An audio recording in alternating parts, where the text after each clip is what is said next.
어제 있었던 일입니다. 어제 지하 주차장에서 차를 출차하려고 사전 결제를 하고 나가던 길 제 눈앞에 두 개의 출구가 있었습니다.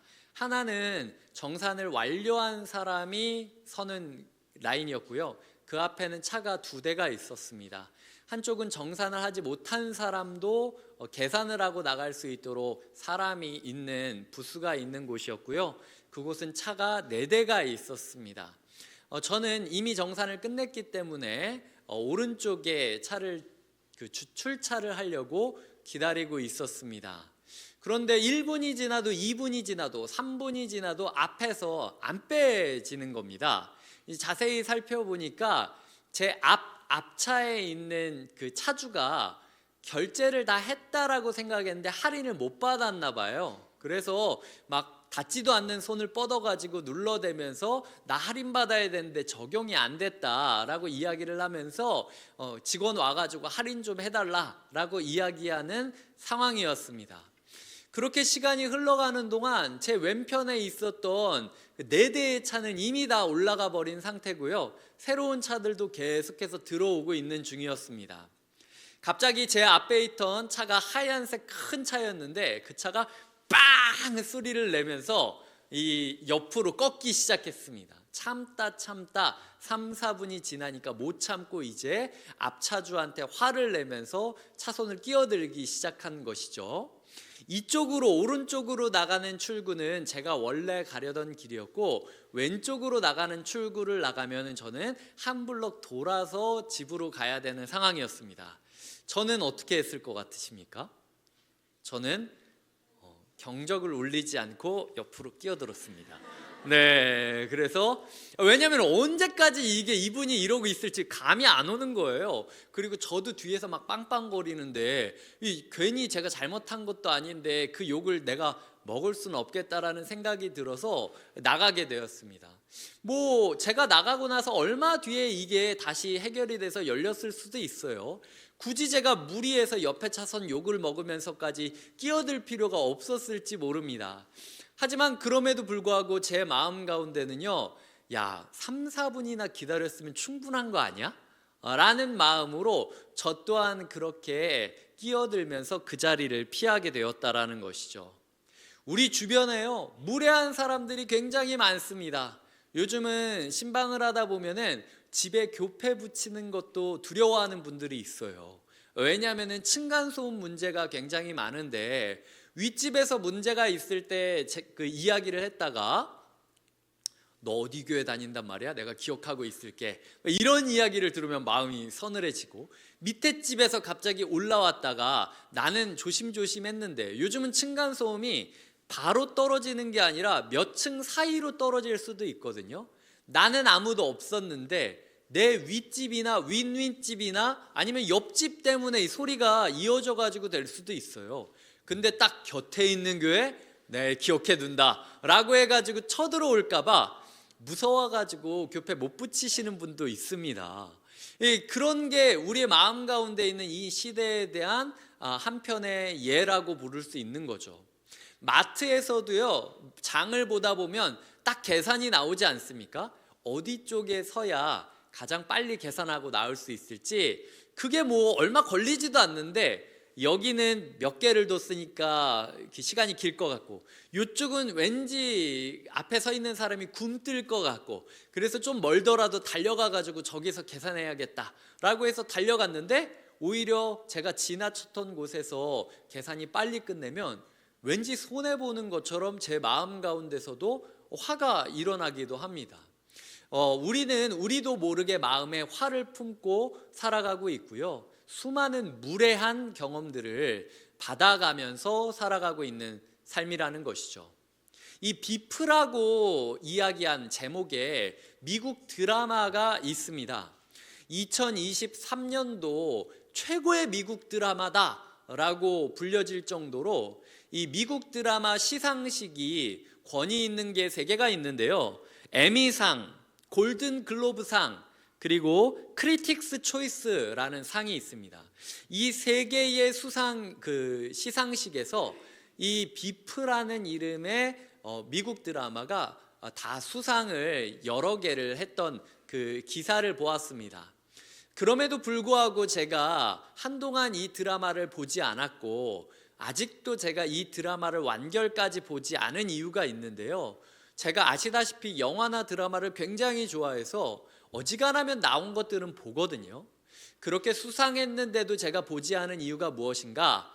이 제목이 성난 사람들이라는 제목으로 한국 번역이 되었기 때문입니다. 첫 장면 5분을 보고 나서는 껐어요. 제가 이게 그 트라우마가 올라와서 PTSD라고 하죠. 이게 막 올라와가지고 못 보겠더라고요. 첫 장면에 한 동양인 남성이 마트에서 환불을 하려고 합니다. 숯불화로를 환불을 하려고 하는데 벌써 3번째 환불을 하는 거예요. 이유가 있어서가 아니라 그냥 단순 변심 때문이었습니다. 소위 말하는 진상 고객이라고 불려지는 종류인 거죠. 그래서 마트 직원이 이거 3번째인데 라고 이야기를 하면서 이렇게 했는데 결국에는 영수증이 없어가지고 이번에는 교환을 못 받아요. 주차장에서 물건을 쌓아놓고 이제 차에 탄 다음에 씩씩거리면서 억지로 화를 가라앉히는 중이었습니다. 뭐 때문에 화난지는 모르겠지만 하여튼 화가 나 있는 상황이었죠. 그런데 갑자기 뒤에서 빵 하고 울립니다. 하얀색 차가 나에게 빵 하고 경적을 울리고 앞 유리가 열린 다음에 한 여성의 손이 쫙 나옵니다. 손이 쫙 나온 다음에 손가락으로 욕을 합니다. 그 빵 울리는 소리와 손가락 욕을 하는 여성의 팔 때문에 이 남자가 소위 말해서 이제 꼭지가 돌아버린 거예요. 그래서 추격전이 시작됩니다. 이 차선을 막 넘나들어서 추월하려다가 앞차랑 부딪힐 뻔하기도 하고 남의 집 화단을 넘어가지고 차를 막기도 하고 그러면서 막 달려가는 장면이 나오거든요. 그런데 내가 화단을 넘다가 잠깐 멈춘 그 사이에 그 하얀 차가 갑자기 후진으로 전속력으로 달려오는 겁니다. 남자 주인공이 움츠러들면서 죽을 것 같이 괴로워하는데 그 차가 직전에서 딱 선 다음에 다시 출발합니다. 남자는 한숨을 쉬면서 내가 지금 무슨 일을 겪은 거지? 라는 표정을 하고 있고 그리고 화면이 바뀌어 그 하얀 차에 여자를 비춰주는데 그 여자 또한 운전대를 잡으면서 내가 지금 뭘 한 거지? 라는 마음으로 차가 진행됩니다.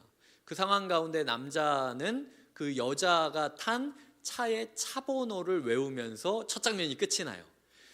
이게 총이 등장한 장면도 아니고 칼이 등장한 장면도 아니고 그리고 주먹과 발차기가 오고 간 장면도 아닌데요. 저한테는 너무 폭력적인 장면처럼 느껴졌습니다. 왜냐하면 오늘 저도 겪을 수도 있는 상황이기 때문이에요.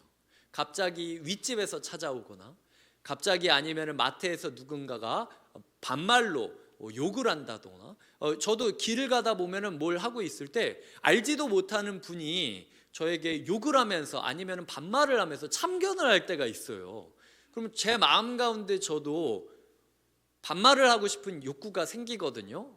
그런데도 불구하고 그렇게 무례하게 여기는 사람한테 함부로 반말을 못합니다. 이게 제가 착해서가 아니에요. 제가 목사라서 그렇습니다. 이게 그렇게 했던 사람을 갑자기 주일날 이 자리에서 만나면 제가 어떤 표정을 지어야 될지 모를 거기 때문에 누군지 몰라도 잠재적 교인으로 대하고 제가 평화롭게 대하는 거지 제가 절대로 착해서 그렇게 하는 건 아니라는 거죠. 수많은 사람들이 막 화를 품고 살아가고 있고 제 안에도 수많은 화가 치밀어 오르는 것들을 경험하곤 합니다. 한 주간 여러분들의 삶은 어떠셨나요? 화내신 적 없으신가요? 내가 저 사람한테 왜 화내는지 알지도 못하는데도 화가 갑자기 뻥 튀어오르는 날이 없었나요? 아니면 내가 갑자기 왜 화를 받는 거지? 라는 마음으로 갑자기 쏟아진 화에 당황하신 적은 없으신가요? 그 장면들 가운데 남자 주인공이 이런 대사를 합니다. 이따위로 당하는 거 지긋지긋해. 이런 마음으로 우리가 이따위로 당하는 거 지긋지긋해 라고 이야기를 하면서 엉뚱한 사람한테 화풀이하고 있는 것 아닌가. 1화의 드라마 제목은 이렇습니다. 새들은 노래하는 게 아니야, 고통에 울부짖는 거지. 이게 1화의 제목이었어요. 똑같은 지적임을 들으면서도 누군가는 새들이 노래하고 있다라고 이야기하는데 누군가는 새들이 처절하게 울부짖고 있다라고 느끼는 것이죠. 여러분들은 인생을 어떤 태도로 살아가십니까? 어떻게 새들의 소리가 받아들여지고 계십니까? 이 드라마를 만든 감독이 누구냐 찾아봤더니 아니나 다를까 마음에 한을 품고 있는 우리 한국계 미국인이었던 한 감독인이었습니다. 이 이성진 감독이 왜 이 드라마가 세계의 모든 사람들에게 호응을 받고 있느냐라는 인터뷰에 이런 이야기를 남겼습니다. 성난 사람들이 전 세계 사람들의 마음을 울린 건 캐릭터들 안에서 각자 자신의 일부를 볼 수 있었기 때문인 것 같아요. 내 어둠을 남에게서 볼 때 비로소 서로를 이해하고 받아들이게 되는데 그런 게 많은 분의 마음에 와닿지 않았을까 생각해요. 나는 나만 이렇게 화가 쌓여 있고 나만 이렇게 억울하게 당한다라는 억울함이 쌓여 있다라고 생각을 했는데 이 드라마를 보니까 나만 그런 게 아니라 모두가 마음에 화와 억울함을 쌓아두고 살아가고 있는구나 라는 사실 때문에 그 어둠을 직시함으로써 마음의 공감대를 얻고 평화를 얻게 되었다라는 것이죠. 오늘 제가 말씀을 소개하며 이 드라마를 소개하는 이유는 오늘 등장하는 인물은 굉장히 어두운 사람이기 때문이에요. 하지만 그 사람 마음 가운데 있는 어두움을 우리가 직시하게 된다면 우리도 모르는 우리 안의 어두움을 바라보면서 회복될 수 있기 때문에 그 사람의 어두움을 소개해 보려고 합니다. 이 사람은 성경이 더러운 귀신 들린 사람이라는 말로 표현합니다. 그렇기 때문에 저는 말씀을 준비하면서 불편했어요. 왜냐하면 제가 오늘 하고 싶은 이야기는 귀신 들린 사람이랑 우리랑 다를 게 뭐가 있느냐라는 질문으로 시작하기 때문인 거죠. 이 더러운 귀신 들린 사람이라는 이야기가 이 마가복음에서 중요한 것은 예수님께서 이방인들이 많은 지역으로 건너가셔서 이방인을 구해주시고 그리고 그 사람을 통하여 이방 도시가 회복되기를 기도하시고 요청하셨던 선교의 맥락에서 볼 수 있기 때문입니다. 여튼 이 중요한 사람을 예수님께서 누구로 택하셨고 회복시켜 주셨냐? 더러운 귀신 들린 사람을 통하여 시작하셨다라는 겁니다. 이 사람의 특징 5가지가 있습니다. 첫 번째로 무덤 사이에서 살았다라는 것입니다. 이 사람은 무덤 사이에서 살았는데요. 당시 무덤은 우리 산소나 아니면은 이 안치소처럼 따로 이렇게 흙으로 파서 덮어두는 데가 아니라 돌로 굴 일구를 막아둔 것, 가족묘의 형태로 막아둔 것이 무덤이었습니다. 그렇기 때문에 아직 가족묘가 다 채워지지 않은 데에는 소위 말해서 누울 자리가 있는 상황인 거죠. 이 비나 짐승의 위협을 피해서 이 무덤과 무덤 사이를 오고 가면서 시체 옆에서 먹고 자는 사람들이 있었다라는 것입니다. 그 사람 중에 하나가 이 더러운 귀신 들린 사람이었다라는 것이죠. 당시 유대인들 율법에서는 시체를 만지거나 장례식을 참여하면은 7일 동안 부정한 자가 되어서 정결 예식을 치러야 했습니다. 그런데 아예 시신 옆에서 먹고 자는 사람은 얼마나 부정한 사람으로 여겨졌겠습니까? 그런데도 불구하고 별다른 이부자리 없이 시신 옆에서 자는 귀신 들린 사람이 있었다라는 것이죠. 이 사람과 우리가 과연 비슷할까요? 저는 뉴스를 떠올리게 되었습니다. 여러분 한 주간 뉴스 보실 때 어떻게 하면 행복해질 수 있다, 이렇게 했더니 행복이 더해졌다, 이렇게 했더니 잘 살았다 라는 기사들을 많이 접하셨습니까? 아니면은 이렇게 했더니 죽었다, 여기서 죽었다, 저 사람은 저기서 저렇게 죽였다, 죽인 이야기를 더 많이 들으셨습니까? 우리도 모르게 생명의 기운이 넘치는 곳에 사는 것이 아니라 마치 무덤과 무덤을 오고 가는 것처럼 수많은 사람들이 죽은 이야기만 뉴스라고 하고 수많은 사람들이 죽을 것처럼 힘든 이야기를 주변에 품고 살아갑니다. 그러지 않으면 나만 불행한 것처럼 느껴지는 것처럼 남들의 불행거리를 뉴스라는 이름으로 떠안고 살아가고 있다라는 거죠. 이 시대는 생명과 함께하는 시대가 아니라 죽음과 함께하는 시대라는 것이죠. 두 번째로 그의 특징은 고랑과 쇠사슬까지도 제어할 수 없었다라는 것입니다. 고랑과 쇠사슬까지도 제어할 수 없었다. 고랑은요, 우리가 이렇게 죄수 영화 보면은 발에 채우는 이 착고라고 하나요? 이 발에 채우는 거 있지 않습니까? 이걸 고랑이라고 불렀고요. 쇠사슬이라고 불리는 것은 몸에 쇠사슬로 둘러 매는 겁니다. 이 사람이 하도 길거리를 뛰어다니면서 미친 짓을 하니까 사람들이 무서운 거예요. 당신은 조명도 없었고 랜턴도 없었는데 갑자기 남들이 다 자고 있을 저녁에 이상한 소리 지르면서 뛰어다니면서 온몸에 피투성이 흙투성이가 된 사람이 달려들면 느낌이 어떻겠습니까? 공포 영화가 갑자기 나한테 일어난 것 같지 않겠습니까? 그래서 내 마음대로 좀 제어하려고 묶어두려고 했지만 쇠사슬까지도 끊어버리고 달려드는 모습을 보게 되었다라는 것이죠. 자, 그렇다면 우리는 이 사람과 과연 무엇이 비슷합니까? 우리 마음 가운데도 끊지 못하는 것들이 있습니다. 이게 중독이라고 불리기도 하고 걱정이라고 불리기도 하고 불안이라고 불리기도 하는데, 우리의 마음 가운데 멈출 수 없는 욕구, 멈출 수 없는 불안, 멈출 수 없는 걱정, 멈출 수 없는 중독적인 부분이 있다라는 거죠. 이 운동을 좋아하는 분들이 있습니다. 운동 몸에 좋은 거죠. 하지만 운동을 좋아하는 분 중에 운동을 안 하면 마치 죽을 것처럼 괴로워하는 분이 있습니다. 오늘 운동해야 되는데 급한 일이 있어서 운동을 못 하잖아요. 그러면 하루 종일 뭔가 죄 짓는 것처럼 죄책감이 드는 겁니다. 그리고 운동을 할 때는 너무 행복한데 운동을 끝나고 딱 나갈 때부터는 다음날 운동할 것만 생각합니다. 왜냐하면 현실이 너무 고달프니까 이 생은 잊고 싶은 거예요. 그냥 운동하면서 땀 빼면서 내 마음대로 할 수 있는 이 시간만 소중히 여기는 거죠. 그 사람은 운동 중독입니다. 운동이 좋기는 하지만 운동 때문에 일상에 집중하지 못하고 운동에 매여서 살아가는 모습이라면 운동은 그 사람에게 결코 좋은 일은 아니라는 것이죠. 사람을 만나는 거 나쁜 일 아닙니다. 마치 사람을 발목에 채우고 몸에 채우는 것처럼 나 혼자서는 인생을 살아가기 어려우니까 나는 누군가 만나야만 내 마음이 불안이 풀려. 누군가 만나서 같이 얘기해야만 내 속이 좀 걱정이 없어져. 이런 사람들은 만나야죠. 하지만 이게 너무 지나쳐서 사람들을 너무 쉴 새 없이 만나는 분들이 계십니다.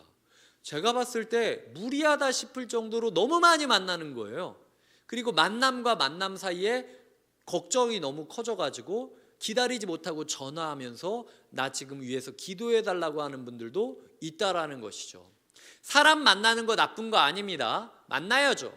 하지만 만남이 혹시 우리에게 쇠사슬처럼 매어있는, 임시로 매어있는 존재는 아닌지, 우리는 그 만남이 끝나자마자 마음의 불안함을 떨치지 못할 정도로 마음을 주체할 수 없는 제어되지 않은 인생인지 또한 살펴보아야 된다라는 거죠. 이렇게 중독과 염려와 불안과 이런 욕망들로 인하여 괴롭힘 당하고 있는 시대가 바로 지금 이 세상이라는 것입니다. 세 번째로는 밤낮 소리 지르는 세상인 거죠. 아까도 이야기 드렸듯 층간소음이라는 게 왜 우리끼리 서로 싸워야 되는 겁니까? 그 아파트 잘못 지은 사람 탓 아닙니까? 법률을 그렇게 만들어가지고 우리를 괴롭히는 거 아닙니까? 조금 더 비싸게 든다 할지라도 소리 안 울리게 지으면 우리가 그 안에서 서로 좋게 넘어갈 수 있지 않겠습니까? 그걸 서로가 서로한테 책임을 지우면서 죽도록 소리 지르고 길거리에서 소리 지르고 보복운전하겠다고 빵빵거리면서 서로에게 달려드는 이 분노의 사회, 이 분노의 사회는 밤낮 소리 지르면서 외치는 이 울림이 넘치는 사회라는 것이죠. 네 번째로는 돌로 자기 몸을 해치는 사회가 요즘 우리 사회이기도 합니다. 귀신 들린 사람이 자기 몸을 돌로 해치면서 살아갔는데 과연 나는 이런 모습이 없나 한 주간 생각해 보게 되었습니다. 얼마 전 새벽 기도회에서도 이야기 드렸듯 최근 두어 주간 제 몸에 원인 모를 두드러기가 났어요. 그래서 여러 가지 제가 그 원인을 찾아보았습니다. 그런데 결과적으로 몇 가지 이야기를 들었는데, 하나는 이 몸이 환절기다 보니까 몸에서 땀을 빼주고 체온을 유지해 줘야 되는데 이게 잘 신진대사가 원활하지 못하고 운동을 하는데도 불구하고 이렇게 몸이 열이 고여 있어서 열 때문에 일어난 거다라는 이야기를 듣기도 했고요. 잠을 못 자서 그런 거다라는 이야기를 듣기도 했고요. 그리고 스트레스를 받는데 제대로 풀지 못해서 그런 거다라는 이야기도 들었습니다. 여튼간에 제가 한 주간 여러 가지 시도를 했지만 저 스스로도 그렇다고 그 문제가 잘 해결되지는 않았어요. 약을 먹어도 똑같고, 그리고 음식을 조절해도 똑같고, 운동을 해도 똑같고 비슷한 상황이었습니다. 목사이지만 제 안에도 그 스트레스나 저도 원인 모를 무언가가 맴돌고 있는 걸 발견하게 되었다라는 것이죠. 그런데 제가 그 스트레스를 풀려고 행했던 행동이 뭐냐 생각해 보면 이번 한 주 동안 제가 폭식을 되게 많이 했던 것 같아요. 이 밤에 갑자기 뭘 시켜 먹거나, 아니면 몸에 안 좋은 걸 아는데도 막 쑤셔 넣거나. 이 사람은 지금 돌로 자기의 몸을 긁고 있지만 저는 지금 돌을 위장 속으로 집어넣고 있던 겁니다. 내 돈을 들여서 내 몸을 아프게 할 걸 알면서도 어쨌든 그게 들어갈 때 스트레스가 풀릴 거라는 생각으로 자꾸 우겨놓고, 다음날 아침에는 또 거북하고, 그렇게 불편하게 악순환을 살아가는 저의 모습을 보면서 제가 나 또한 지금 이 귀신 들린 사람이랑 똑같지 않나? 라는 생각을 하게 되었습니다. 이 자리에 앉아 계시는 성도님들의 배달 어플에 뭐가 주문이 됐는지 저는 모르죠. 하지만 성도님들은 알고, 성령님은 알고 계시지 않습니까? 주님께서 묻고 계시는 거예요. 너 그거 돌멩이 위장 속으로 집어넣었던 거 아니야? 마치 그냥 자해를 하면서 스트레스를 풀었던 그 사람처럼 너 또한 네가 부대낄 걸 알면서도 그걸 집어넣고 그걸 보고 있었던 거 아니야? 라고 이야기를 하고 있다라는 것이죠. 폭식, 폭음, 혹은 여러 가지 문제에 있어서 우리가 우리의 몸을 상처 줄 수 있음에도 불구하고 하고 있는 것들이 있는지 돌아보아야 된다라는 거죠. 마지막 5번째 귀신 들린 사람의 특징은 예수와 관계를 맺고 싶어 하지 않았다라는 것입니다. 이 예수와 관계를 맺고 싶어 하지 않는 귀신의 특징은요, 이미 1장에서도 나온 상황입니다. 1장 24절을 한번 읽어 주시겠습니까? 시작. 나사렛 예수여, 우리가 당신과 무슨 상관이 있나이까? 우리를 멸하러 왔나이까? 나는 당신이 누구인 줄 아노니 하나님의 거룩한 자니이다. 1장에서도 5장에서도 귀신 들린 사람의 특징은요, 종교심은 있지만 예수님과 관계를 맺고 싶어 하지 않는 모습을 보일 때 귀신 들렸다라고 이야기하고 있다라는 것이죠. 지금 이 사람은 누구보다도 예수님을 만났습니다. 먼저 달려와서. 하지만 예수님에게 뭐라고 이야기하냐면 하나님한테 맹세해달라, 나를 괴롭히지 말라고 라고 7절에서 이야기하고 있는 게 이 사람의 모습이라는 것이죠. 1장에서도 5장에서도 보면은요, 종교심은 넘치는 게 귀신 들린 사람의 특징입니다. 오늘 이 7절에 보면 높으신 하나님의 아들 예수, 지극히 높으신이라는 표현이 등장하는데요, 이 지극히 높으신이라는 표현은 당시 믿지 않는 사람들이 종종 사용하던 관용어구였다라고 합니다. 무엇이냐? 제우스를 말할 때 뜻하는 관용어구였다라는 거예요. 그 귀신 들린 사람이 있던 도시에 제우스 올림피우스 신전이 있었다라는 고고학적인 증거도 발견이 되었다라고 합니다. 즉, 이 귀신 들린 사람은 예수님을 만났음에도 불구하고 예수님한테 제우스인 것처럼 예수님을 대하고 있고, 마른 하늘에 날벼락 떨어뜨리지 말라고 이야기를 하면서 나를 괴롭히지 말라라고 이야기를 하는 모습을 보이고 있다라는 거죠. 종교적인 마음은 있어 보이지만 예수님에 대해서는 인정하지 않는, 진짜 이 사람이 고백한 것처럼 지극히 높으신 하나님의 아들 예수여 라고 불렀으면 뭐든지 내가 다 순종하겠습니다 이렇게 해야 되지 않겠습니까? 그런데 한편으로는 지극히 높으신 하나님의 아들 예수여 라고 이야기를 하면서도 마음 가운데는 나를 괴롭히지 말라고 맹세해달라 라고 얘기를 하고 있다라는 거죠. 요즘 시대는 어떻습니까? 연예인들이 무당 옷을 입고 사람들의 심리 상담을 들어주고 있는 시대가 요즘 연애 프로그램입니다. 사람들이 커플이 연애 운을 보러 타로집에 가가지고 그 그림 쪼가리가 앞뒤가 있는 거에 따라서 우리가 행복해지네 안 행복해지네, 요번 주는 싸우네 안 싸우네 라고 이야기를 하면서 운을 점치고 이야기하는 데이트 코스가 된 것이 요즘 세대의 모습이라는 것이죠. 많은 사람들이 종교심을 가지고 있지만 그 종교심을 가지고 다른 사람들을 상담해주는 상담가로서 끝을 내거나 아니면 정치인이 된 것처럼 정치 깃발을 꼽고 종교인의 이야기를 하면서 사람들을 선동하는 선동가로서 끝이 나는 것, 그것이 이 시대의 모습이 아닙니까? 정말로 이 시대 가운데 예수님이 로마의 압제 가운데 있었던 이스라엘임에도 불구하고 묵묵히 십자가의 길을 걸어갔던 것처럼 정치에, 상담에, 유행에, 언론에 사람들에 의해 휘둘리지 않고 자기의 길을 가고 있는 예수 그리스도의 길을 따르는 종교인이 몇이나 되는지 돌아보아야 된다라는 것이죠. 요즘 목사라고 그러면은 놀림받기 딱 좋습니다. 이 시대가 생각하는 목사는 딱 이미지가 정해져 있지 않습니까? 부패하고 타락한 그 모든 것의 선두에 목사가 있다라는 것이죠. 그리고 기독교인이 있다라는 겁니다. 그게 저는 이 시대가 귀신 들린 시대랑 다를 바 없다라고 생각하는 이유 중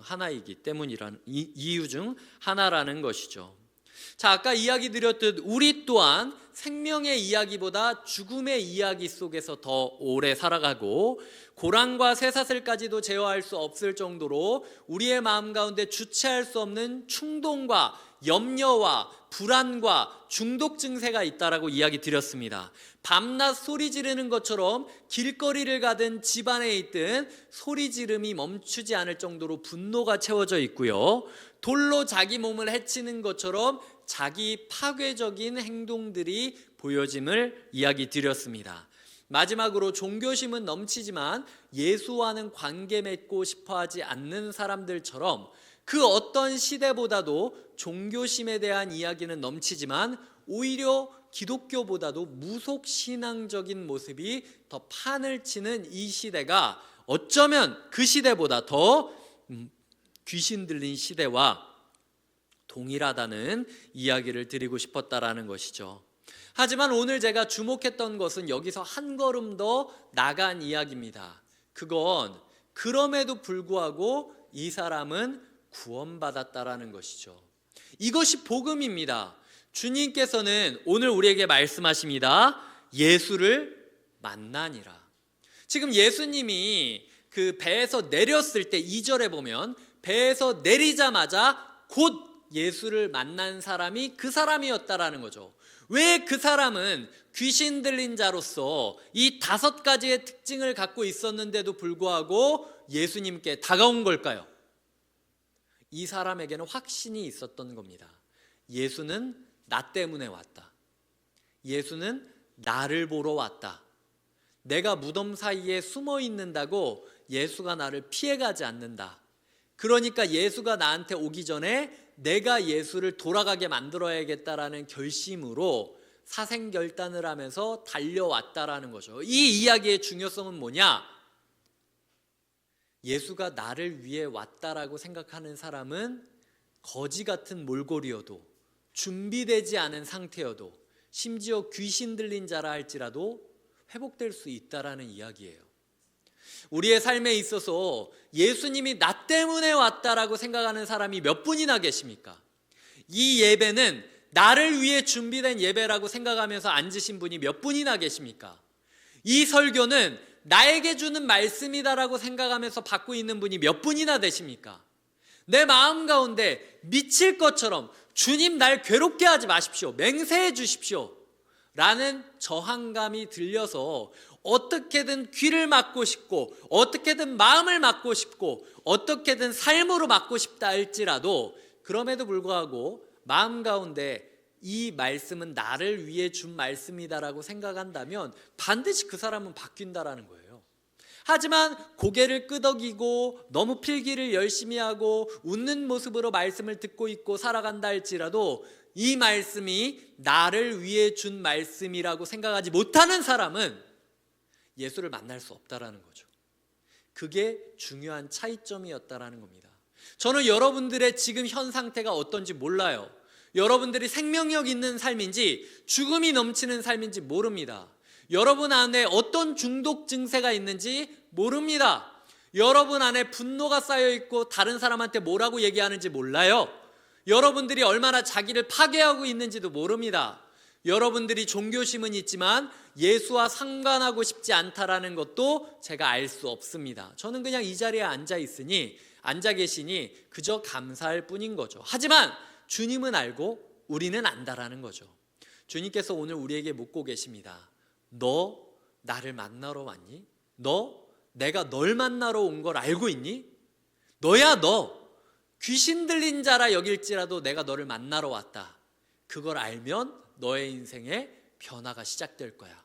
주님께서 말씀하신다라는 거죠.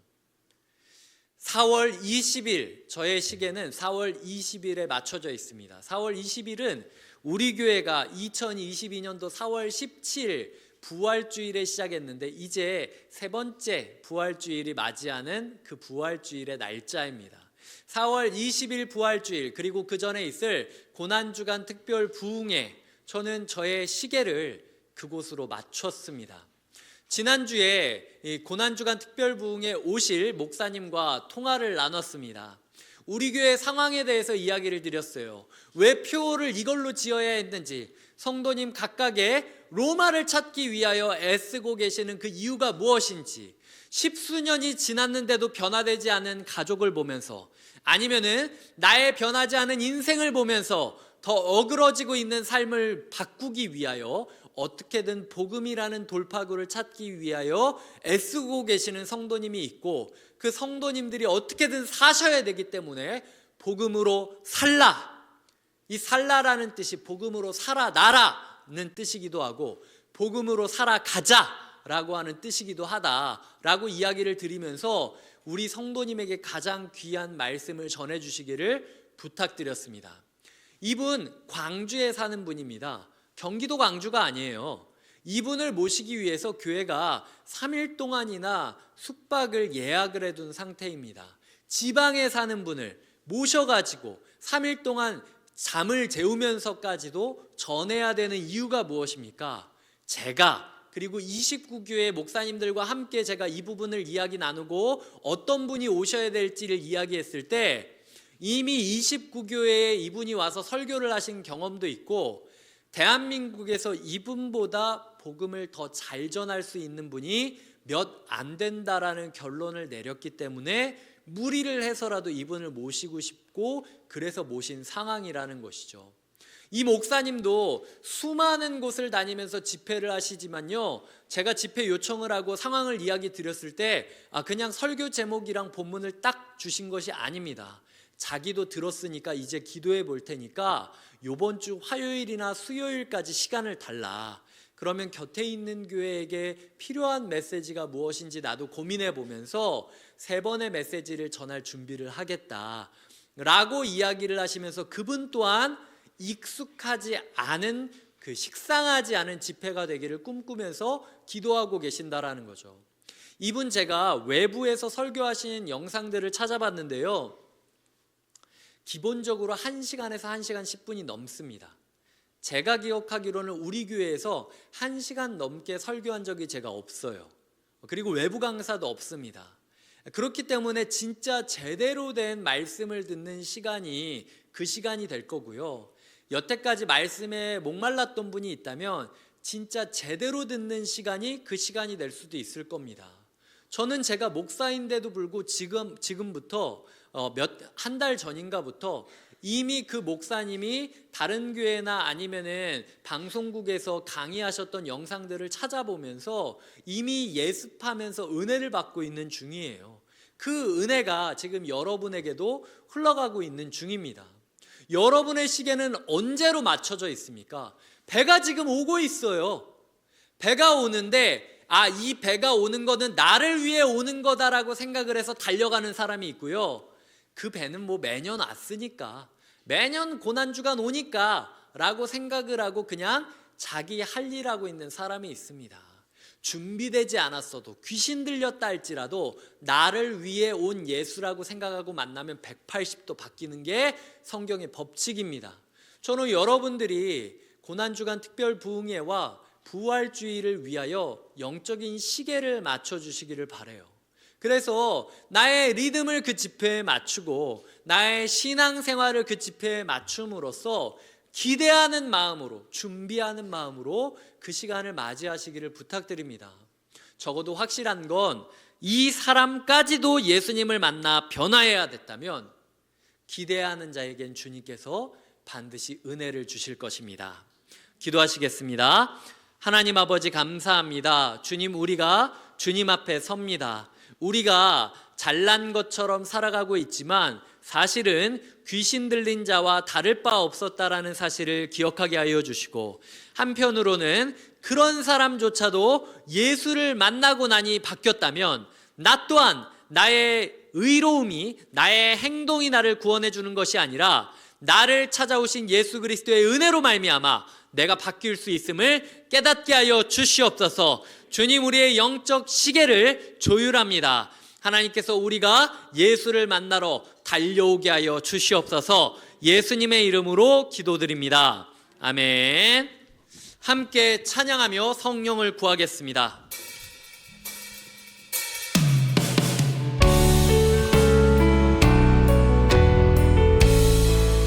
허무한 시절 지날 때, 허무한 시절 지날 때 깊은 한숨 내쉬 그런 풍경 보시며 간식하는 분이네. 고와 같이 너희를 버려두지 않 내가 너희와 영원히 함께하리. 2절입니다. 억눌린 자 갇힌 자, 억눌린 자 갇힌 자, 자유함이 없는 자, 피난처가 되시는 피난처가 되시는 성령님 계시네. 주의 영이 계신 곳에 주의 영이 계신 곳에 잠자유가 있나네. 진리의 영이신 성령이 오셨네. 성령이 오셨네. 성령이 오셨네. 내 주에 보내신 성령이 오셨네.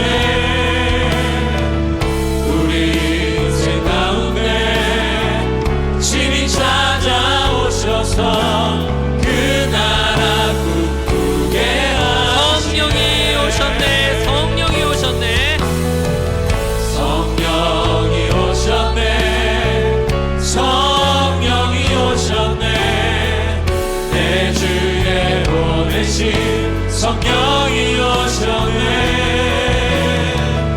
우리 인생 가운데 친히 찾아오셔서 그 나라 꿈꾸게 주님의 나라와 뜻이 임할 것입니다. 주님의 나라와 뜻이 나의 삶 속에 나의 삶 속에 임하시며 주님 알기를 주만 보기를 소망해. 거룩히 살아갈 힘과 거룩히 살아갈 힘과 두려움없는 믿음 주신 나의 하나님.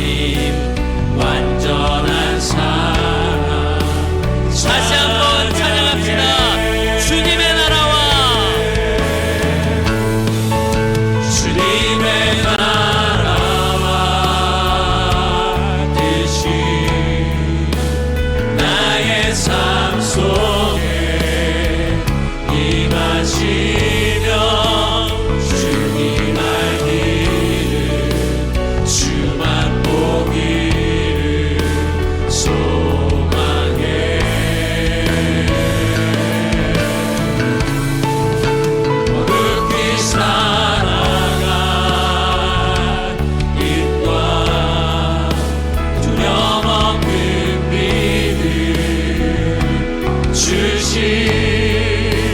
나의 하나님 완전한 삶. 다 같이 일어나 찬양하겠습니다.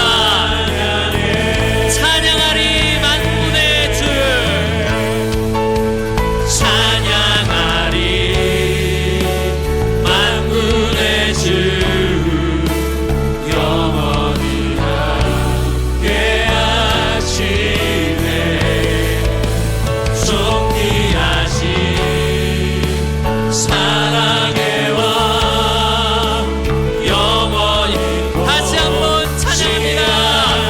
찬양하리 찬양하리 만군의 주, 영원히 함께하시네. 존귀하신 사랑의 왕 영원히 통치하. 주님의 나라와 주님의 나라와 뜻이 나의 삶 속에 임하시며 주님 알기를 주만 보기를 소망해. 거룩히 살아갈 거룩히 살아갈 힘과 두려움 없는 믿음 주신 나의 하나님 완전한 사랑 찬양해. 나의 하나님 완전한 사랑, 나의 하나님 완전한 사랑 찬양해. 나의 하나님, 나의 하나님입니다. 나의 하나님 완전한 사랑 찬양해. 우리에게 오실 예수님을 기대하며 감사의 박수를 드리겠습니다. 하나님 아버지, 이 시대 가운데 생명보다 죽음의 소식을 더 많이 접하고 있고 우리의 마음 가운데 제어되지 않는 염려와 불안과 근심과 중독이 있음을 고백합니다. 하나님, 우리가 밤낮 소리 지를 정도로 마음에 분노가 가득하고 돌로 자기 몸을 해칠 정도로 자기 파괴적인 성향을 보이고 남을 깨닫게 하여 주시옵소서. 종교가 넘치는 이 시대 가운데 예수 그리스도의 이름을 잃어버리고 있습니다. 하나님, 이것이 우리 교회에게도 현실임을 고백합니다. 대한민국에 수많은 교회들이 있지만 이 말씀 앞에서 떳떳하게 이야기할 수 있는 교회가 어디 있겠습니까? 모두 악한 영에 휘둘리며 귀신 들린 교회가 된 것처럼 하나님 복음을 복음으로 여기지 않고 여러 가지 자기의 입맛에 맞춰 자기의 판단을 따라 하나님 아버지 하나님을 이용하고 있는 모습을 보입니다. 우리 또한 생명이 살아나는 감사의 이야기가 들리기보다는 누가 힘들어하고 누가 싸우고 누가 괴로워하고 누가 죽을 것 같은 소식만 접해지고 하나님 아버지 서로가 서로의 마음을 다스리지 못하여 실수하고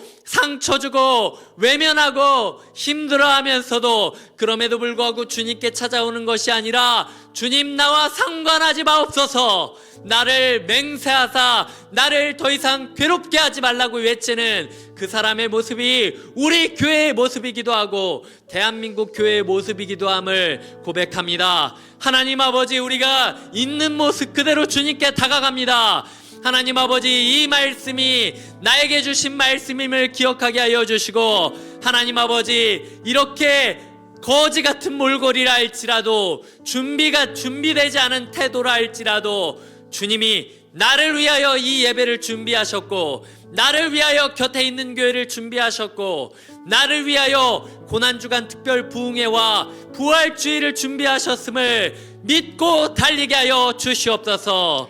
이 모든 기도를 이루실 예수님의 이름으로 기도드리며, 우리 주 예수 그리스도의 은혜와 하나님의 사랑과 성령님의 교통하심이, 예수님이 나를 위해 오셨음을 깨닫고 죽음의 시대 속에서 뛰쳐나와 있는 모습 그대로 예수를 만나기를 소망하고 결단하는 주님의 사람들과 곁에 있는 교회에게 지금부터 영원토록 함께 해주시기를 간절히 축원하옵나이다. 아멘.